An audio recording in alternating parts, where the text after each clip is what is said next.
I think it's important that we respect the debates that are held in the Scottish Parliament, but ultimately it is the UK that will decide, the UK Parliament that will decide the terms on which we leave, whether there are SNP members in that Parliament, and it is important that we protect the principle that international negotiations are conducted by the UK government on behalf of all UK citizens.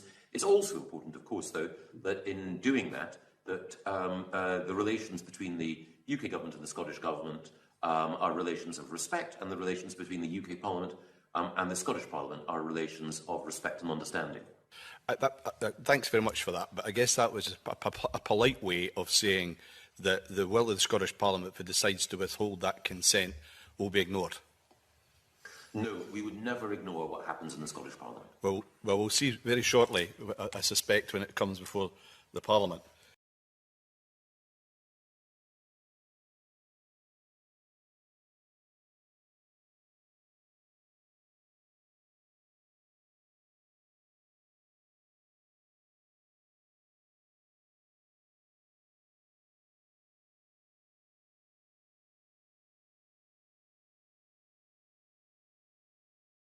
Let's say the Scottish Parliament refuses to pass a legislative consent motion.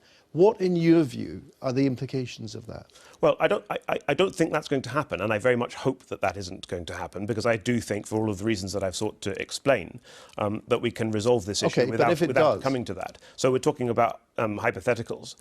If it comes to that, then, as the Minister correctly said, the House of Lords will have to decide whether it wants to press ahead with this bill or not. And, you know, the legislative consent is not a legal requirement for this legislation to be enacted by Westminster, but it probably is a political requirement. And the political price of enacting legislation without consent might be quite significant indeed.